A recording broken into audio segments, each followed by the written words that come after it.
Hi everyone, welcome to the Equal Equity Show.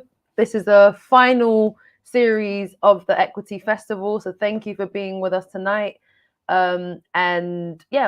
So Equal Equity is a project working in partnership with the National Youth Agency. Today we have Jenny with us, so I'd like to introduce you first. How are you doing, Jenny? I'm good, thank you. I'm good. Thanks for having me. Thank you for being here. Jenny has a lot to say today. I'm excited to have this conversation with you. It's just so much to talk about. So first of all, just for everyone that's watching, would you just like to say a little bit about yourself and your journey into counseling psychology? Okay, so I am a clinician working in a CAM service in East London. My journey into psychology, I think, initially started. So I always knew I wanted to be a psychologist. I think I was 17 when I figured out what a psychologist does, and I kind of knew that's what I want to do. That's what I want to be. But then it was further sparked because when I left university, I went to work in a children's home, and I could see the damage that had been done to children because of the broken attachments that had happened, and they weren't with their birth family. And it really just kind of sparked my interest, really, of thinking about how to support people, and also realizing then maybe a little bit later on that people from the Black community and Caribbean African community find it sometimes a bit of a taboo thinking about mental health and talking about mental health. And I could see young people struggling, and I could see maybe parents or people in their lives not wanting them to engage with services. And that really sparked my wish to kind of support people as much as I could. So, yeah. Amazing.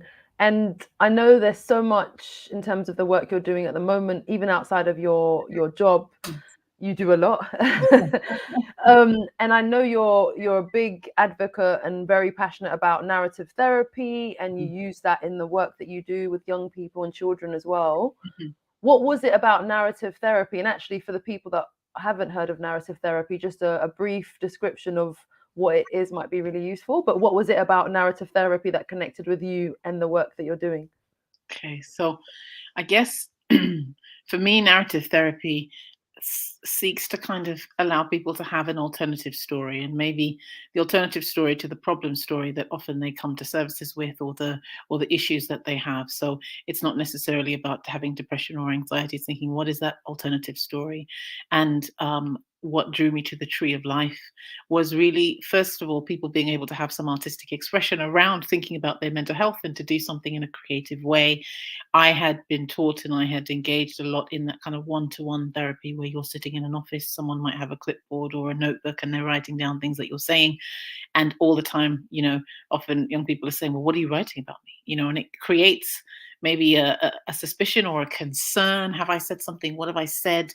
Where does this go? What happens with this? Even though people are told. And I think in narrative therapy, and particularly in kind of the Tree of Life and the way we work, we are also, if people ask us a question, we're able to answer that question. Often we are also, in the Tree of Life, you create a tree, and the tree symbolizes your life, and thinking about roots, thinking about, where you've come from. And then we have kind of the ground, and we have the trunk, thinking about our, skills and talents and things like that. And then we have leaves and branches, and thinking about people that have been important in our lives. And it allows people to tell a story in a different way than they would just one-to-one kind of with a therapist in a room.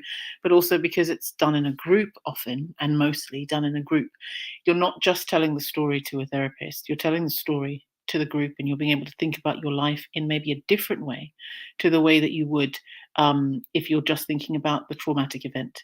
You're also thinking about, what are the things that, what is my culture, what are the things that matter to me, what are my strengths as well, not just the issue that I've come with, what are the strengths that I have. And the key thing is, what are the things, what are the ways in which I'm resilient. And being able to tell that story to a group of people who themselves may have gone through hardship, may have gone through trauma, they then feed back about what they hear. And often what happens is, people may hear a problem story, or a story where they suffered significant trauma and they were a victim in that story. What people hear is the courage that it took to be able to overcome that experience, to be there that day in the room with us, in the space with us. And people often break down seeing other group members see them in that light, see them in a way they haven't seen themselves before. It's really powerful, and I think it can be quite transformational. So, Amazing. I think there's so much, even the conversation of culture, it's always there with the tree, the tree of life methodology. And sometimes that's not something that's always explored in therapeutic spaces. And even reflecting on your own culture itself, like I did the tree of life, and I did my own, and I was like, wow, I never thought about this in this way, and thinking about I guess identity within those conversations as well. What do you think is the impact of that, especially for people of color, especially for black children or black young people that you're supporting in that context, to be able to reflect in terms of their own history, their heritage, and their cultures as well? I think for me, I think I see it as them being able to bring their whole self and Yeah. express their whole self, and it being a holistic intervention. And we've had lots of groups where we've had every single person in the group is from a different culture and a different Wow. country, and their heritage is from a different country. And we encourage people to bring maybe songs that might be meaningful to them from their country. Foods, at the end we do a celebration, we encourage people to bring foods, and they will explain what the food is. And something that we started to do is to create a forest of trees, where Okay. people in the very beginning, they pick a tree that is meaningful to them for some reason, or kind of their favorite tree.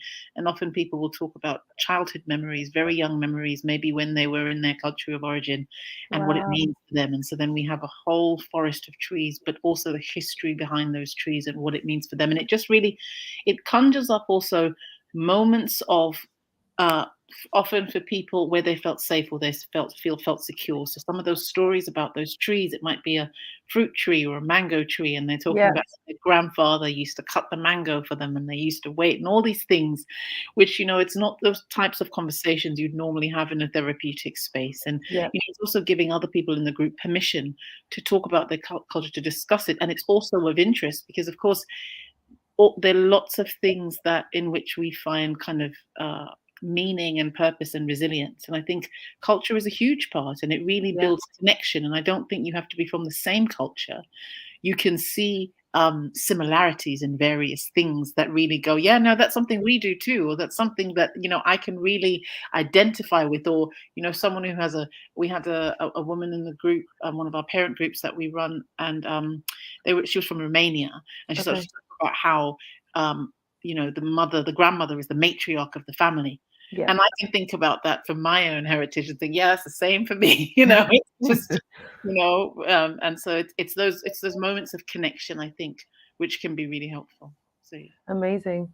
And I think I know you've delivered Tree of Life so many times in so many different contexts to so many different audiences. Do you see anything new within how you deliver it? And have you been learning more about yourself and your own culture if you're also a part of the process as well?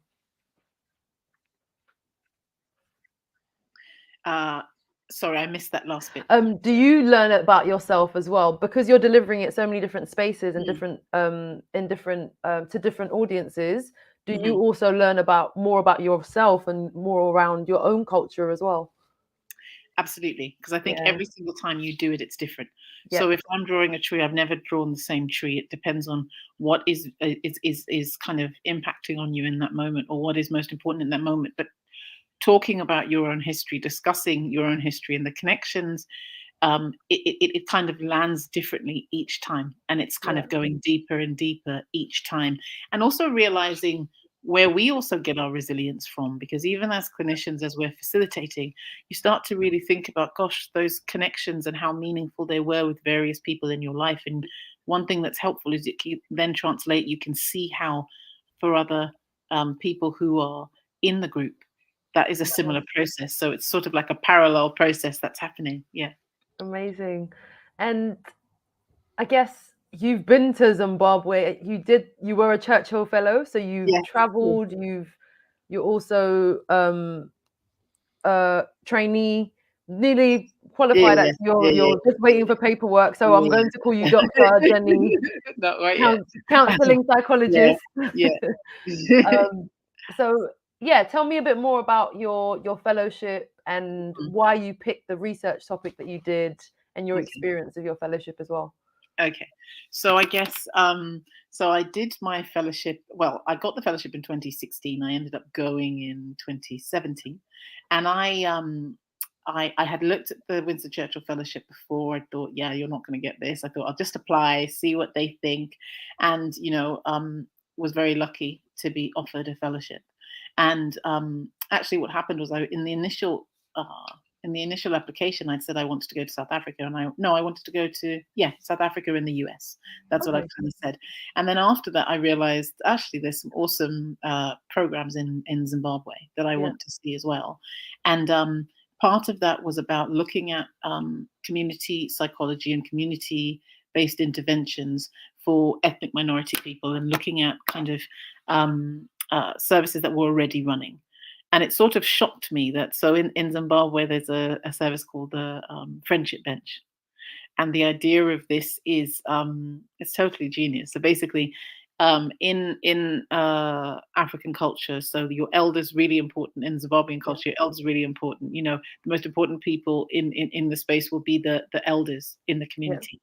So the psychiatrist realized that there are not enough psychiatrists, not enough psychologists to be seeing all the people that need to be seen, and started to train a community of grandmothers to be able to offer sort of CBT techniques and psychological intervention, supported by psychologists, and having sort of clinical supervision as well.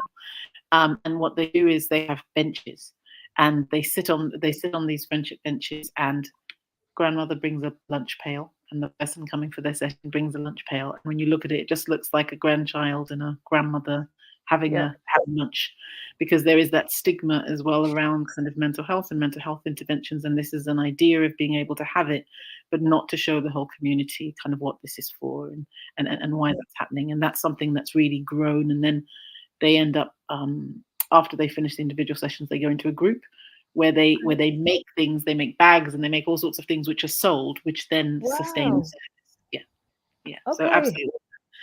So yeah, that was really good to look at. And then also in South Africa, I then Nakazelo is really good enough to host me and to offer to show me some of the different services that she'd worked with. So I ended up going to see lots of young people who'd had lots and lots of trauma in their lives, often impacted by HIV/AIDS, and parents maybe died and they were orphans and they were in children's homes, or they were in supported kind of space, living spaces, and they had done the Tree of Life, and they were so welcoming, and they wanted to show me their tree and talk me through their tree, and they were incredibly proud. And then we were able to kind of visit some women who had done her courage methodology for women and girls who've experienced trauma. And it was incredibly, incredibly moving, but also really fascinating to see how you can get people to engage even about the most painful of subjects. This supportive community. So yeah. Wow. And Nakazelo, she's I guess for anyone that doesn't know, she's the person that was the co-creator of Tree of Life methodology, and she has an organization as well in South Africa called FOLA. I'm probably Pola. I always say it wrong. Yeah. But it's spelled with a PH. I do know that. Yeah, exactly that. Yeah. So it's called Pola. I wonder what it means actually. Oh, she told. Oh, I can't remember. I'll figure it out. Yeah. But yeah, for anyone that's interested in terms of Tree of Life and really learning the methodology from the person that was has been delivering training internationally, and it's been used across probably 91 different countries at the moment. You can go on Google, just type in PHOLA, and you can find out a bit more around the methodology. But it's really powerful, and I'm really excited to hear more about just the work. And I know you also traveled to the US. What was that like? Yes. So part of the fellowship was Zimbabwe. You also went Africa, South Africa, and the US. What was the US like, especially from your research topic around access for Black people to have mental health services as well? I think it was really, really powerful, actually, experience. Wow. And so I was hosted by Howard University, and so Dr. Washington did a lot around African psychology. So Okay. that's kind of why I wanted to be able to speak and to link in with him. And I was able to offer 2 lectures there around the experience for people in the UK. So Black people engaged in mental health services in the UK. And what was really shocking was that they were not aware of anything outside of the US or any sort of Yeah. experience outside of the US. And that was pretty shocking to me. But their passion for kind of mental health and working with people from Black and ethnic minority communities was really amazing, and thinking about African psychology and kind of different ways of engaging psychologically with people from Black, African and Caribbean communities, really, really powerful, really, really powerful. I visited a few services where all of the clinicians were Black, Okay. and they were engaging with the Black community, Wow. and that was powerful to see. So I Yeah. was part of a sister circle. They invited me to a sister circle and asked Wow. all the people in the circle could they get their permission for me to join, and I joined that, and that was emotional. It was really emotional having sort of 12, 13 Black women supporting each other, and the Yeah. thing I think throughout it all was thinking about the power dynamics and how everybody had equal weight in the space. So even though there was a therapist that was supporting, everybody had equal kind of weight, so their power held the same weight, and that was amazing. Amazing. And to look at the impact that had. So, Yeah. And imagine that. I think, look at the concept of within the therapy space as well, right? There's definitely the power dynamic between the therapist and the person receiving therapy. If you can work in a very collaborative way, imagine what that would be like. So the fact that everyone in the room had the same power and were able to be within that space, and then you're kind of not taking away anyone's power within the context of therapy.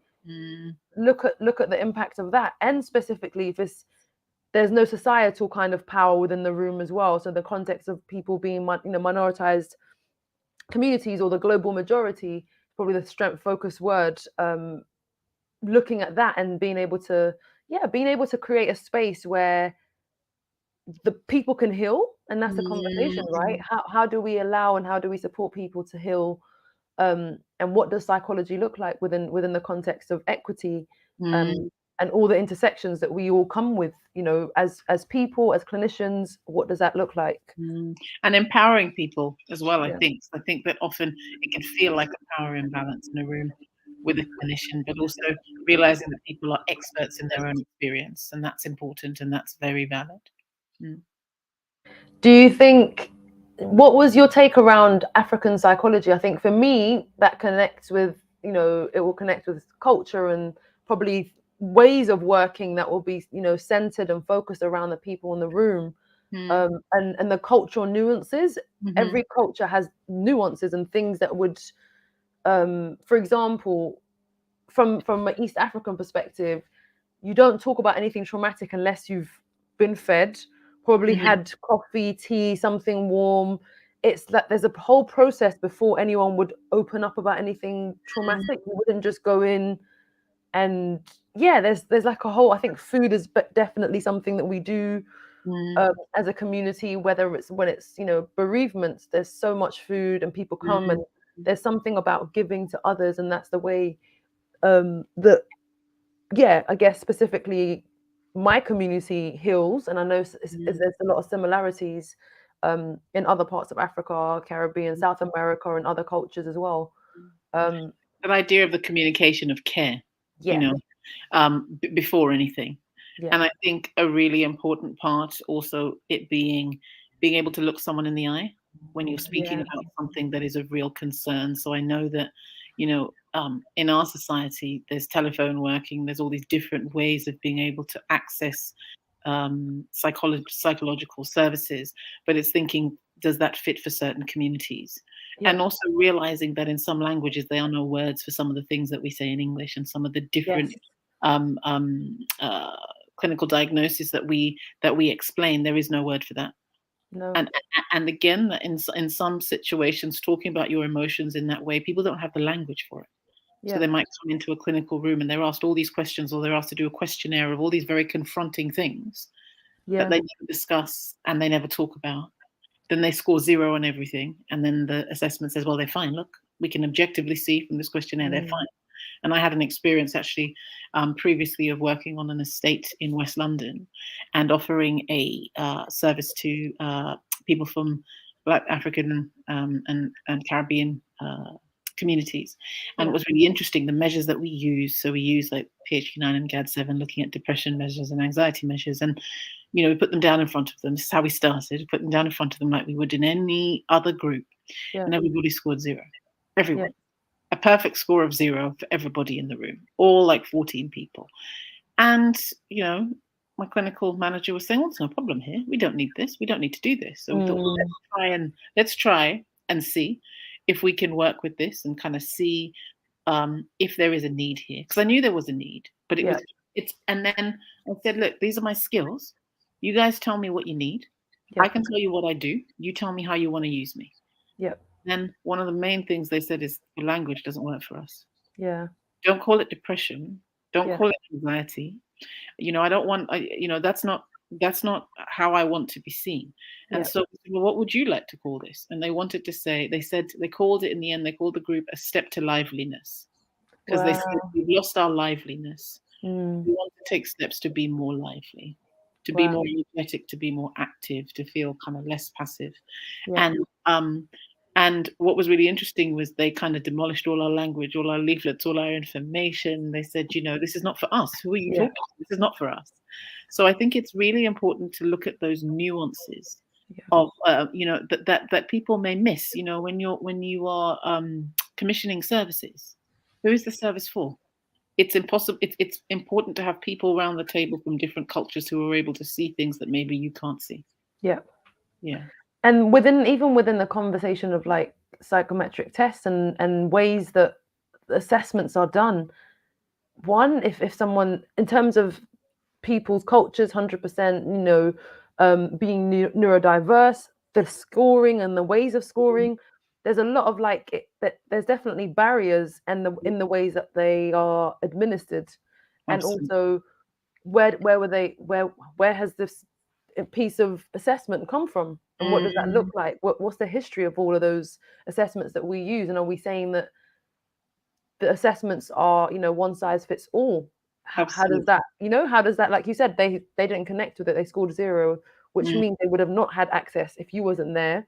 You had the cultural awareness, of course, to be able to say, okay, there's a need, we don't know what the language might be for the people, and allowing people to have ownership of the language of their own experiences. And also, things that seem small, but they're actually massive.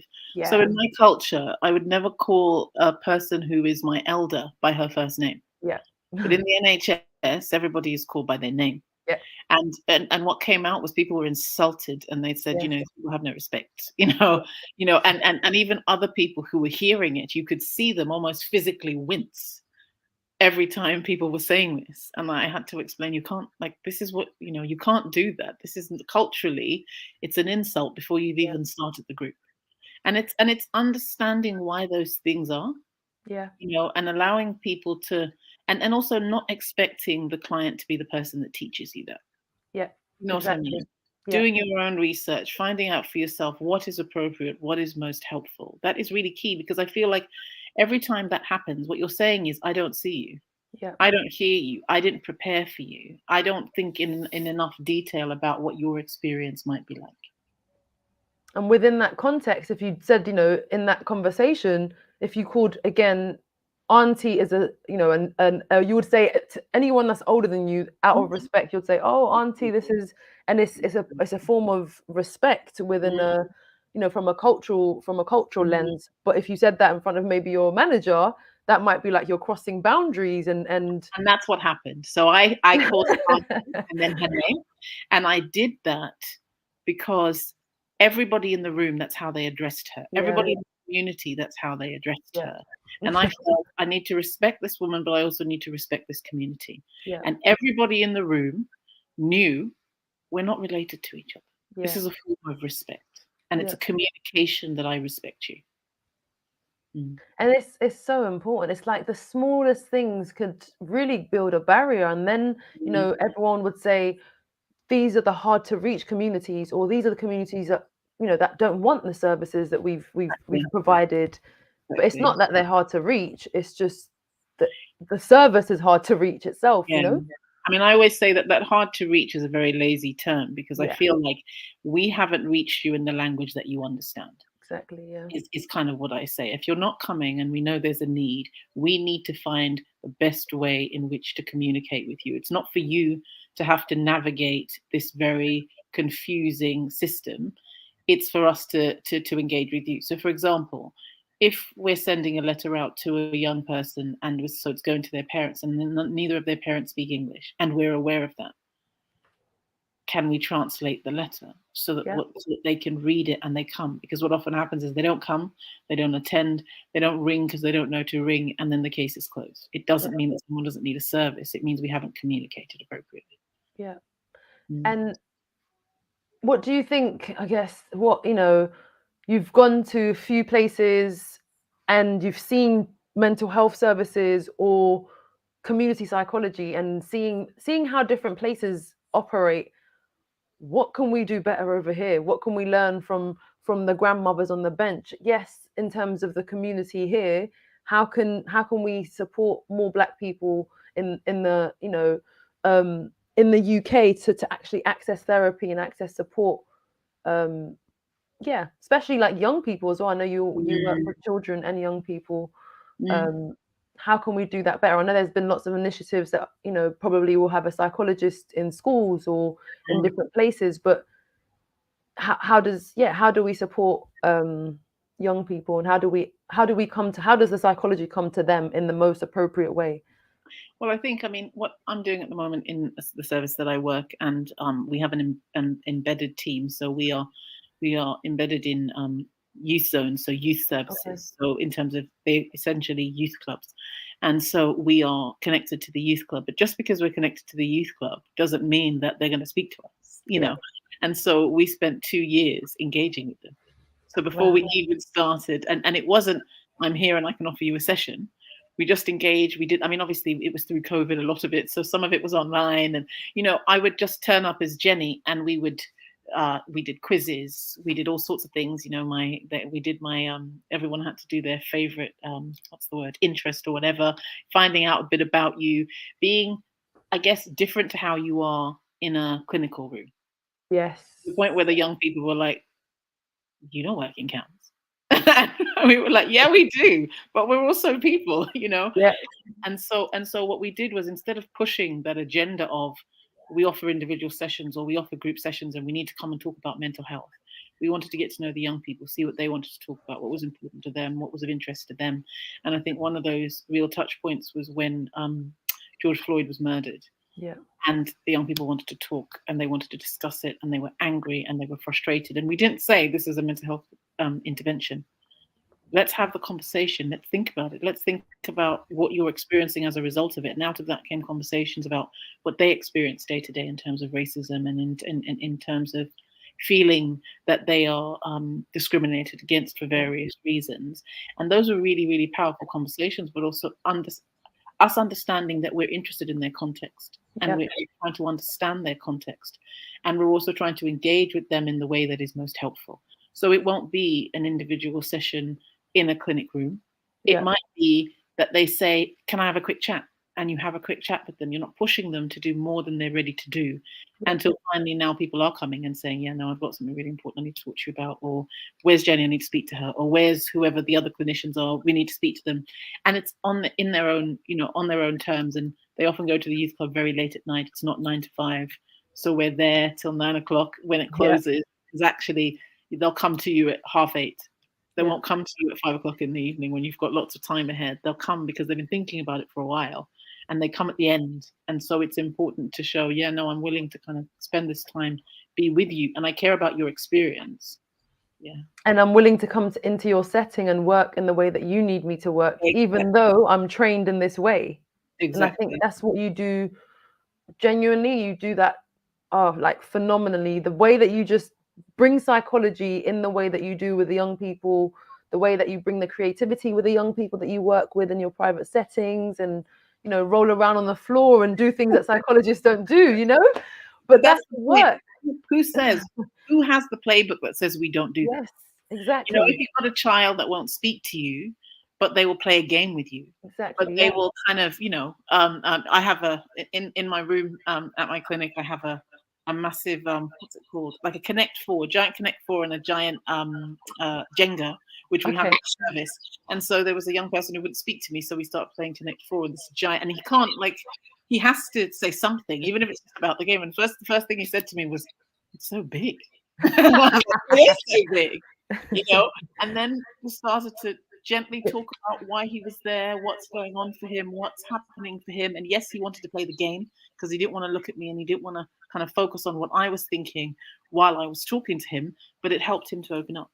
Exactly. And that's the power of meeting, whether it's a young person or a child, where they're at, and engaging in a way that is just human. I think like the playfulness, they are still children at the end of the day. Yes, you're a psychologist, but at the same time, if the work is to build a therapeutic relationship, then it means meeting them and connecting with them in the way that they need to be connected with, right?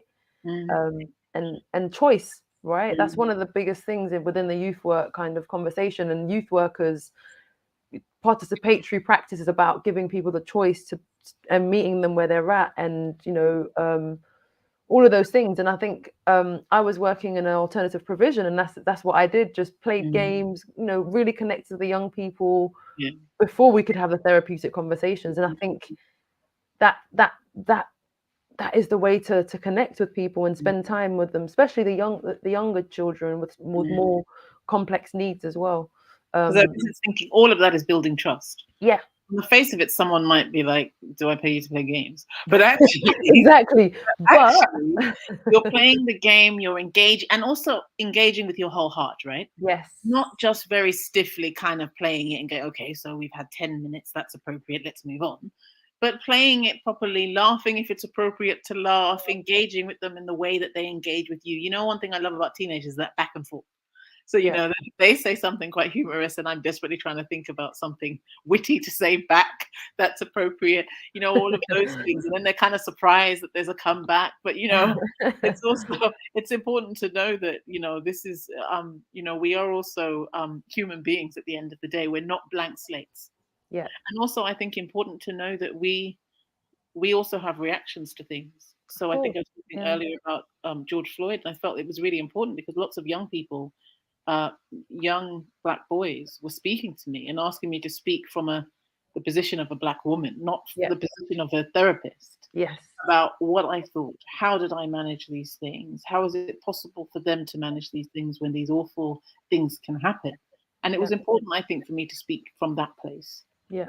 And not just speak from the place of an appropriate thing to come from your therapist. Yeah.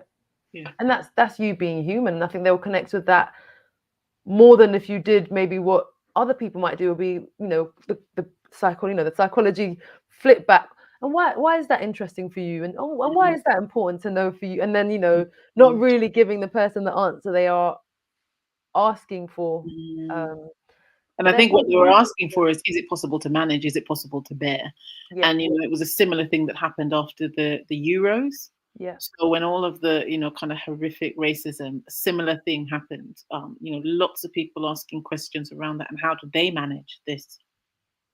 And young people managing, like, this is, George Floyd was in America, but we've had so many incidents in the UK. Like right now we've got Child Q and all the conversations for people, and how some of that has triggered adults and as well as young people in the conversations that have been coming out. So I think that these incidents have happened. Some of them are critical, high profile incidents. Some of them happen but are not always in the forefront of people's minds, or they're not always noticed, or the media's not really, we don't always hear about everything that happens. But within the time of kind of very vivid media presence and social media presence of incidents, how do the helpers, the practitioners, find a way to contain their emotions and also support others, because that's what we end up doing. We end up supporting young people, we end up supporting other people in our lives, professionally and personally, when there's big incidents around race specifically, and other incidents as well.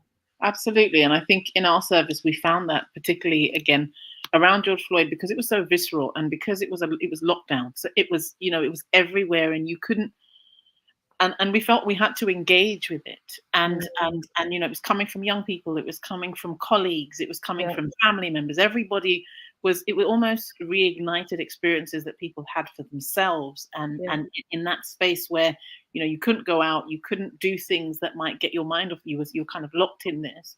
And one of my colleagues at work started a space called Space to Be. And the idea of Space to Be is kind of we do it virtually just to make sure that everybody can join regardless of where they are in the service. But it's kind of a welcoming open space and a space where you can safely reflect and explore kind of personal themes, but also kind of thematic issues of race, prejudice, and social justice, because we felt it was really important to be able to engage with those things and not just considering present, but also historical kind of life experiences that people may have had that may be ignited. For example, when something like as horrific as what happened with Child Q is all over the news, it might ignite people's experiences that they've maybe had with the police, whether present or when they were younger. And it's thinking, well, where do we put that? Where do we talk about that? Where do we discuss that? And we kind of have an agreement that, you come as yourself. You don't come as whatever position you have in the service. You come as yourself in that moment, and you're coming, I guess, from a personal perspective. So everything you share is confidential to that space.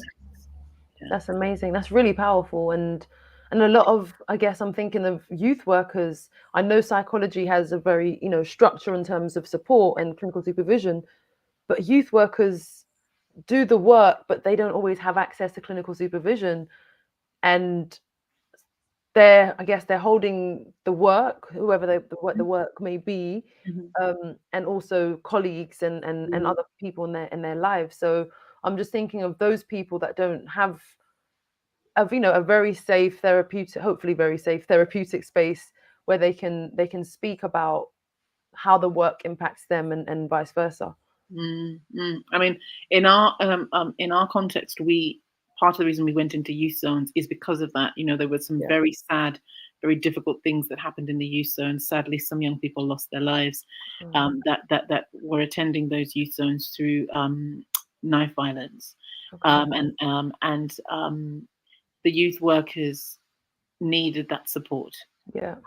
And you sort of realize when you go in, you realize it's kind of like a little family. So the youth workers, they know each young person. They know if something's up with the young person before they even speak. Sometimes even just the way they're carrying themselves when they come in, they're able to say it to you.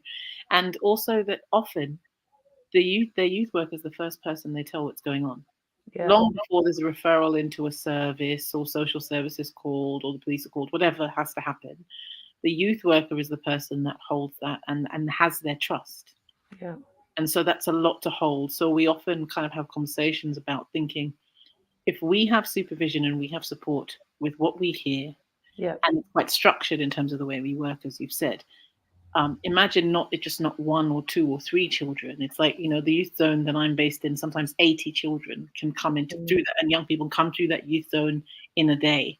And so you're thinking, all those young people thinking, what support is there for the youth workers? And we offer support as and when needed. But I do think that kind of youth work is sometimes overlooked in terms of even when you go to social service meetings, we always query, there's a teacher here, there's a social worker, here, there's a psychologist here. Why is the youth worker not here? Because I can tell you that the youth worker will tell you word for word exactly what that young person feels, because they're sitting with them at 6 o'clock at night telling them. And they're not doing that with lots of other people in this room. 100%. It's like, whose view is privileged, actually.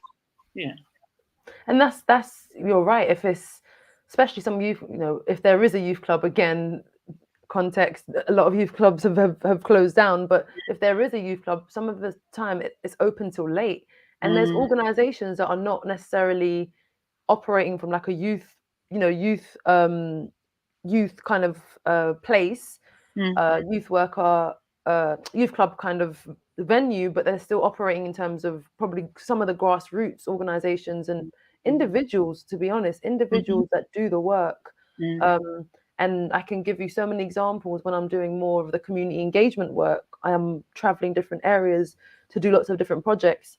You always end up seeing this one individual that carries the whole community on their shoulders, and that's the person that everyone goes to. And maybe a small venue, if there is a venue, might be a small church hall or a small mosque hall or something that isn't really being used.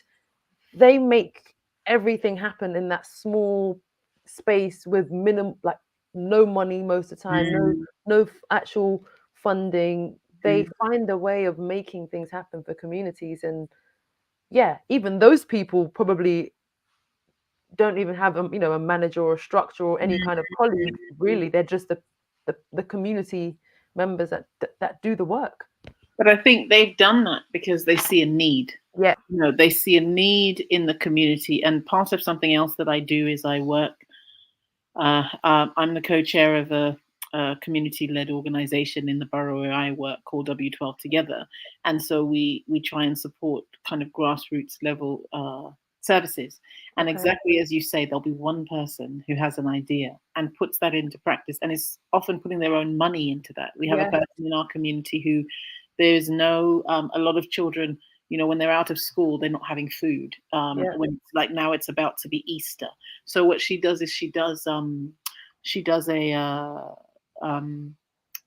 children's what's it called, like a after school club. Yeah, not after school, but she does like a program. So she'll do an Easter program where they're with her from like 9 till 4, and they'll get a breakfast and they'll get lunch, and they'll have activities all the way through, and it's totally free. And when you ask her, like, do you need funding? How are you funding this? Out of my pocket, or if she runs out of food, she goes into her fridge and she tries to find bits or crisps or things because she's running out of stuff. And it's those people that I often think should be funded better because they're the trusted people in the community. So when she walks through the community, so many people are saying hello to her. You can't even get from one end of the estate to the other. But those are the types of people that should be funded because those are the people that are already trusted in the community. And we know that if a young person needed support and she said, I trust these people, they'd be there, because they trust her. Yeah. And so I do think that lots of grassroots organizations, because they've come up, because they've seen problems in the community that they would like to solve, they know what's going on. They know what needs to be sorted out, what needs to be helped, much more sometimes than the statutory services that come in. And because the statutory services are funded and funded long term, they can remain, but it's not removing the statutory funders. It's about tapping into all of these kind of third sector organizations that are incredibly, incredibly important and making sure that they're funded appropriately. Yeah. They're not like ending or scrabbling around all the time or fighting for funding. That's another thing. There's a funding pot that happens and then they all start fighting each other. Yeah. If it was properly funded, they could sit alongside each other.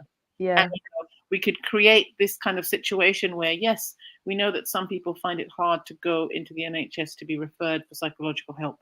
There may be more culturally appropriate, smaller organizations that may be very well tailored to support them. Yeah.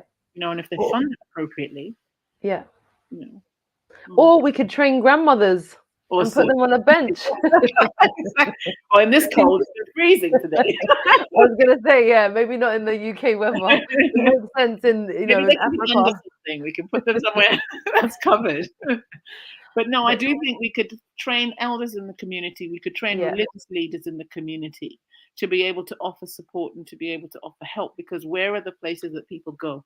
Often, it's not always, in my experience anyway, it's not always possible. Sometimes people have such strong faith, and then you look at their safety plans or the things that help them, and it's not on there. And it's because the clinician didn't have that conversation.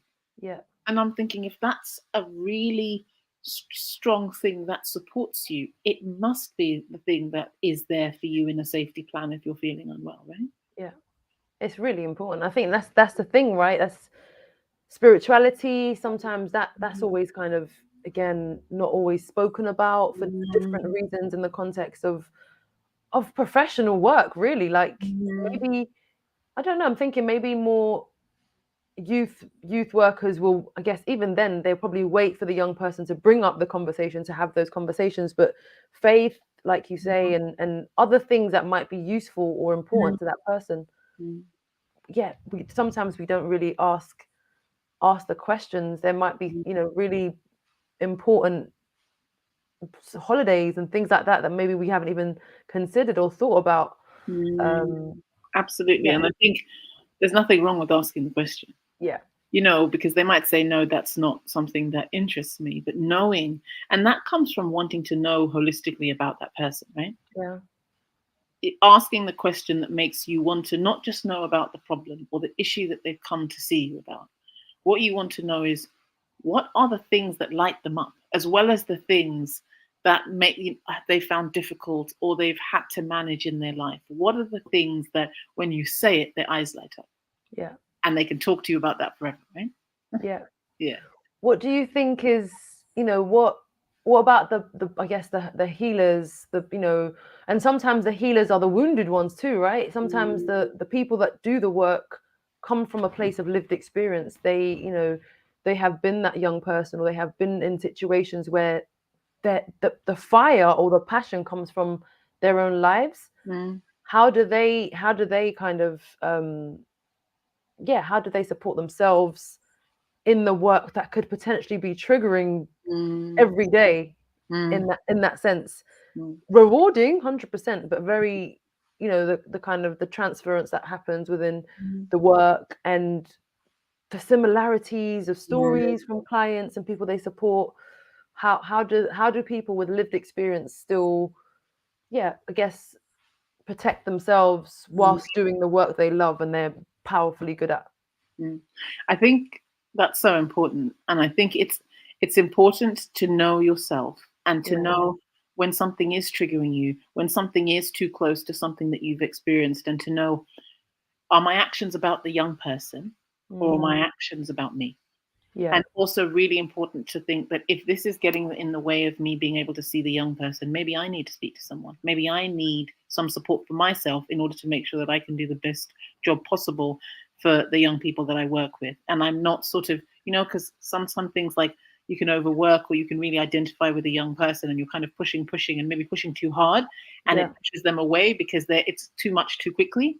And you're thinking, I know this story. I know, I want to kind of save this young person, but it's thinking, how much is your stuff and how yeah, much is their stuff, and being kind of really aware of that and knowing when it is that you need support. And I think that's where the clinical supervision also comes in really yes, importantly, is being able to reflect on what's happening in the situation. It's often only when stopping and pausing for a bit, which is something that I think certainly through COVID it's been hard to do, to find a moment to draw a breath and to really reflect on what's happening in the situation.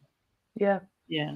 And sometimes What? it's another person, when you're talking to them about it, to say, oh, I notice that you've done this for this person, but this is not something that you would traditionally do for others. What is it about this story, Mm, this person, that means that you've kind of put so much of yourself into this? What might be going on? And that just allows mm, us to pause to really have a think about it. Because sometimes we can be blinded by that because we're yes, close to it. We're so close to it that we can't see that this is now about us trying to maybe heal something for us, as yes. opposed to it being about, this is what this child needs in this moment or young person needs in this moment. How do you look after yourself, Jenny, in terms of, we're in the conversation of well-being, and you do so much. Like I say, you've got a lot of the work. Yes, your day job, your job in the NHS, but you volunteer, you do so many other projects and help so many people. How are you caring for you?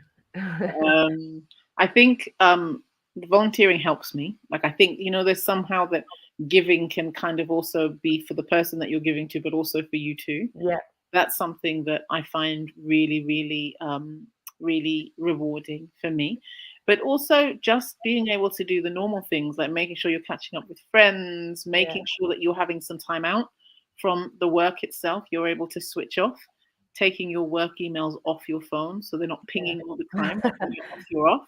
I Um, did that. Yeah. I took all 5 of them off my phone. Excellent. Because that's a thing where you're just tempted. I could, especially if you're working from home part of the time, you could just do a little bit more and just Yeah. kind of trying to be boundaried. I can't say I always manage it, and I'm getting better, Yeah. but trying to be boundaried and saying, look, I need some me time. I need to engage with family. I need to engage with friends. And also for me as well, I live quite close to Kew Gardens. So I like to go walking in Kew Gardens, just me. So that not necessarily with people. I might go a bit early so I can just have that time out in nature, being able to kind of rejuvenate a bit and to kind of just have some me time. So Wow, amazing. yeah. And is there one last question actually? What was your research topic for your counseling Okay. doctorate? So it's looking at Black African and Black Afro-Caribbean people's experience of accessing primary care mental health services. So so that was it was quite a distressing experience to I did interviews. So I did interviews with people. That was quite distressing, but I think thinking about people's experiences and thinking about people not feeling seen, not feeling heard, sometimes feeling like they had been what's the word? I guess what would you say? So prejudiced against before they've even walked through the door. People or people had seen them and then made an assumption. Yeah. So I it's a quick example. So and this is not from my research. It's from kind of working in services. So there was a day where a Rastafarian man was at the reception asking to be seen. And I'm walking out to have lunch. And I see this guy, and I can see them put down the glass while he's talking to me. That means they're a bit worried. Yes. And so I'm going out, and I come in, and I say, "Oh, so what's happening?" And they say, "Oh, this guy's here, and he seems really angry, and he seems really upset, and he wants to be seen, but he's just really, really aggressive." And it was interesting because what I saw, I had an uncle who was Rastafarian. Yeah. I saw my uncle, and he was speaking in patois, and of course, I can understand that. But I was just like, he was anxious to me. Yeah. So in the end, I saw him. Yeah. But someone said, "Oh, do you want someone to stand outside the door?" And I was like, "Why?" And it's just interesting how people perceive people. So I perceive someone completely differently because of my experience, and they perceive someone completely differently because of their experience. But what they were communicating to him was fear and worry and concern. And you can imagine somebody that screwed up all their courage to refer to the service, waited for their appointment, come on the day, and that's the feedback that they're getting. Are they going to open up? Are they going to talk? Are they going to stay? Yeah.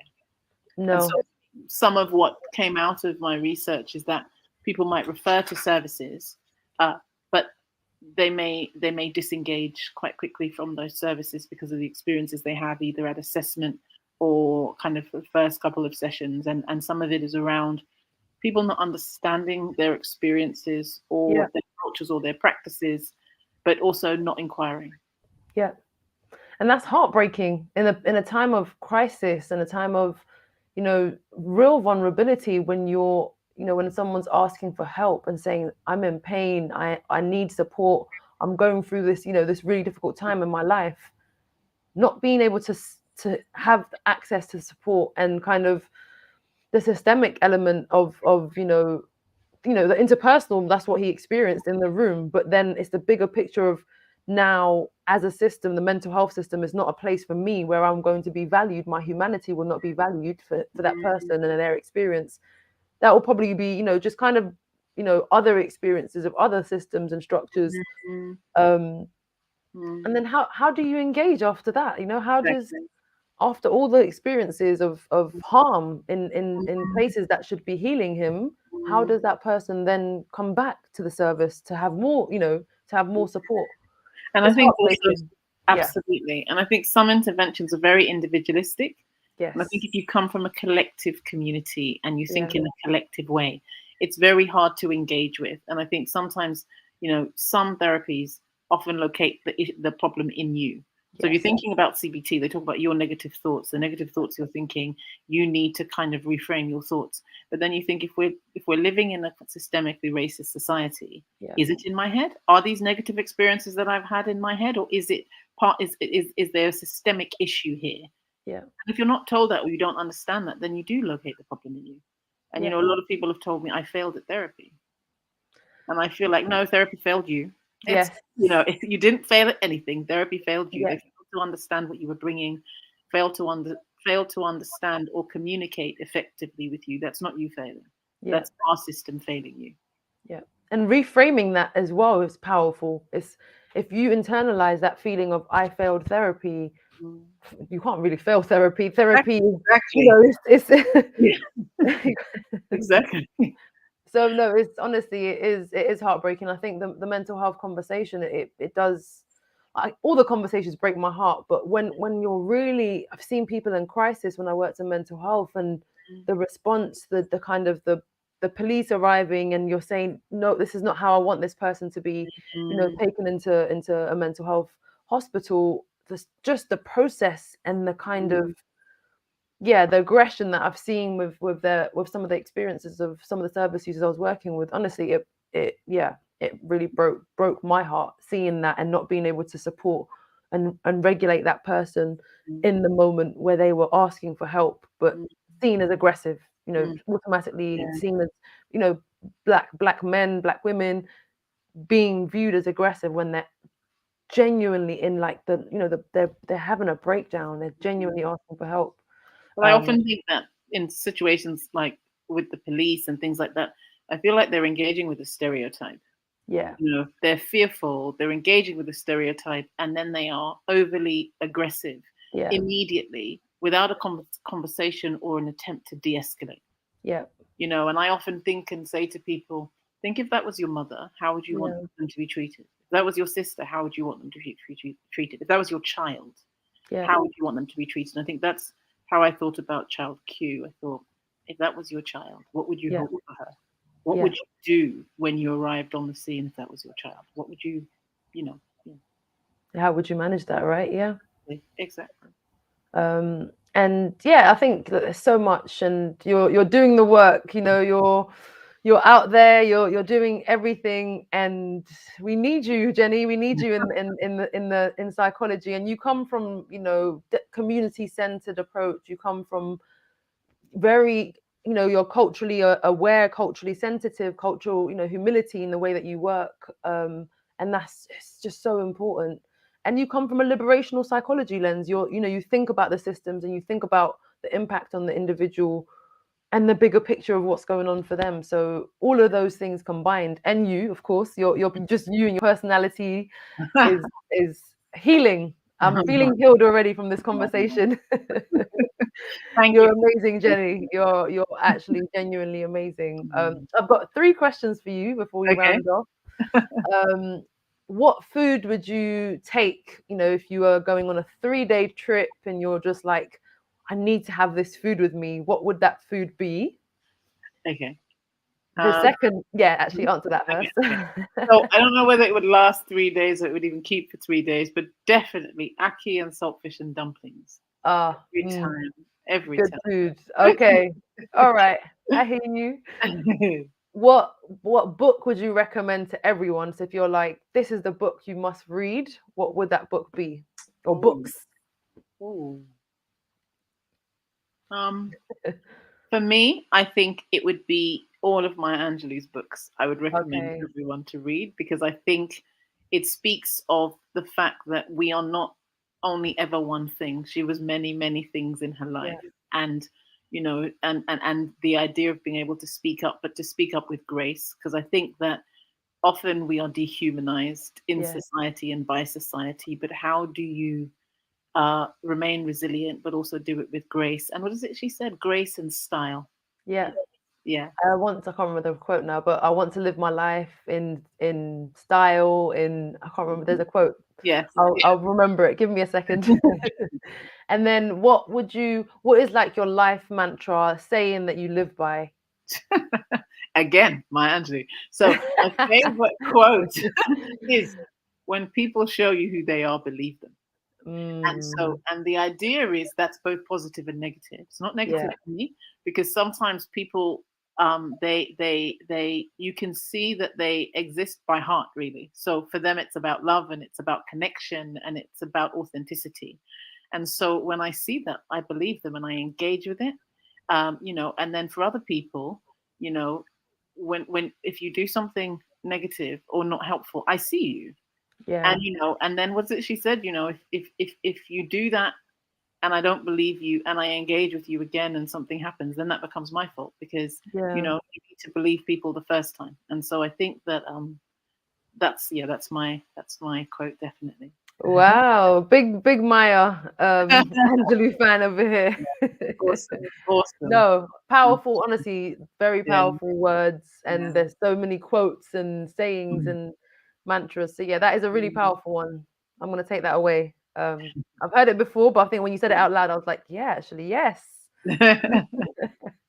Mm. Thank you, Jenny. It's been amazing having you here. Thank you, everyone that's been a part of been part of the festival, the Equity Festival, of lots of conversations with, you know, from lots of different people and lots of different sectors as well. So yeah, it's been great having, you know, psychology in the room, academia, community psychology, Jenny, in the room as well, the virtual room. I keep saying room, online room. Thank you, everyone. Have a good night. Thank you, Jenny. You've been phenomenal as always. Thank you. Look after yourself. Keep doing the work. That's it. You're doing the work. So keep And doing the work. thank you for having me. Really You're appreciate it. welcome. Thank And you. look after yourself as well. You too. You too, Thank you. Linda. Peace, everyone. Good night. Take care. Bye bye. Bye.